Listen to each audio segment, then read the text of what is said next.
And what kind of car do you drive today? Like, what's your go-to? Well, I have a lot of cars. I collect cars. I have too many cars.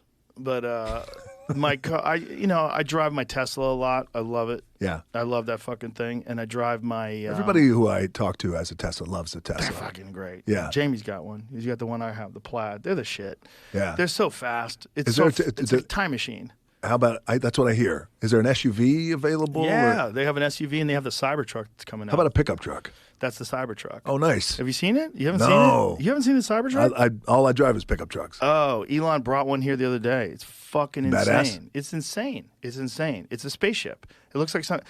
Seeing it in real life is so fucking cool. There's something about photos are kind of, they don't, it's not, you're not in context. You're not physically there where you get to look at it. Yeah. But when you're physically there and you look at it, you're like, oh my God, this thing is so fucking cool. Yeah. Because it doesn't look anything like any other car. That's it. Wow. It's bulletproof, by the way. It's also arrow-proof. I shot an arrow at it the other day. He told me it was arrow-proof. So I pulled a fucking arrow back and I launched it into his door. It bounced right off. Barely scratched it. Barely, like you could see a very slight mark where it hit it. But he said it'll stop a 45 slug. Wow. Yeah, why? I go, why? He goes, because it's cool. Well, I was just going to ask why. Because it's cool. Like, that's literally what he did. I mean, the whole thing is made out of steel. The whole thing is made out of steel. Is it heavy as fuck? That's me shooting the arrow at it. Wow. So you see, right, that's like right when the arrow releases and hits it, it's fucking sparking up. Look at that. Yeah, it was, I mean, fucking just ate it like it was nothing. Yeah. It's just cool. I mean, he just decided to make it like it's, just make the fucking coolest cyber vehicle that he can. Yeah. He just likes, look, he's the best kind of billionaire to me because he does wild shit. I mean, he made the fucking tip of the SpaceX rocket pointy because he wanted it to look more like the one on Spaceballs. Literally. I mean, that's literally what he did. Yeah. He's just a wild fella. Yeah. And he just decided. So idea, make it happen. It's hard. I mean, he detailed the process of going from an initial concept, making, a demonstration vehicle, and then production, how difficult it is and how many things have to line up. Right. Especially when you get something that's incredibly innovative and complicated. I was going to say, so the innovation, the complication, the production cost on that, and how heavy it is, what do you think that's going for? I think there's going to be 3 different tiers, he said. Yeah. There's going to be a beast mode, which is like the most insane, 1,100 horsepower, 3 electric engines, 0 to 60 in under 3 seconds, which is insane for like a 7,000+ pound vehicle. 3 seconds? 3 seconds. Wow. Yeah. Okay. And then there's going to be a lower tier model. But even like if you get a Model 3, which is like their entry level Tesla, it's fast as fuck. Mm-hmm. It's so fast. It's so competent. It's a joy to drive. Yeah.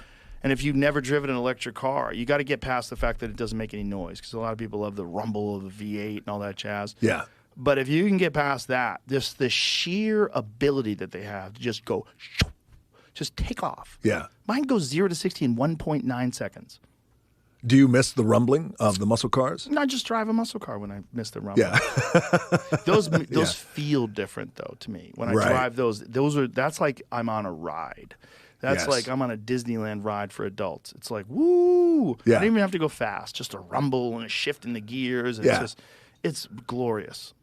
I love them. Those things they're in my DNA, because when I was a boy, those were the coolest cars. Those were the cars that everybody, all my friends, we all wanted. We all wanted muscle cars. Everybody wanted a 1970 Challenger or a 69 Camaro. Like, that's what everybody wanted.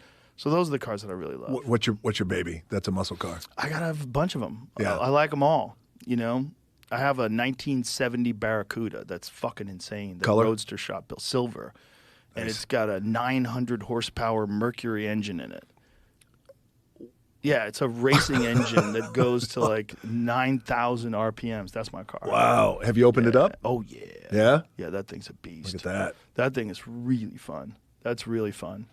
But that was the car my mom had. My mom had a 71 when I was a kid. Oh wow! And I So was like, there's an emotional thing. Oh there. yeah.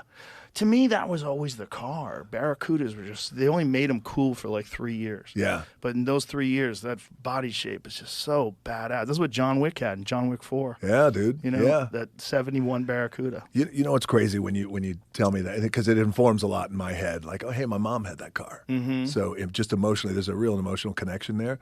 So growing up, I never had muscle cars in my life, and even my dad. So what's crazy is wrestlers, and I know you've had some few wrestlers on, especially my dad's era in the 80s, those guys. It was always important that the wrestlers either had a Cadillac or a Lincoln.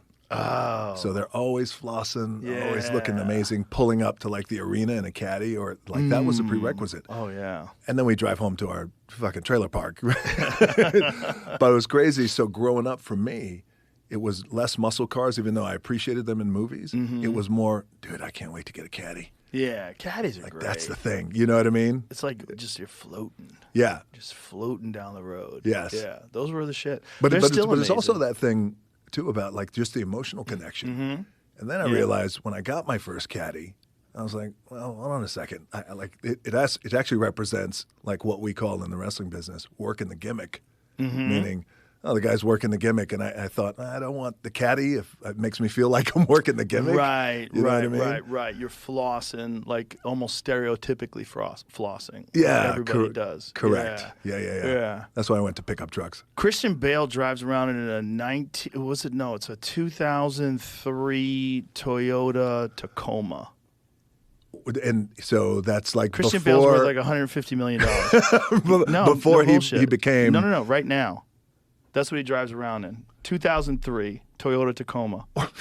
Wait, That's so what he drives. What's the emotional thing by? Do you think there's a connection there with Christian? He says and- it's good. It's a good car. It never breaks. He's like, if someone needs me to carry something, I can put it in the back. He's just fucking. He's an artist. And he's just pragmatic. just doesn't give a shit. He doesn't give a Yes. shit. He's not interested in material Of the possessions. bullshit.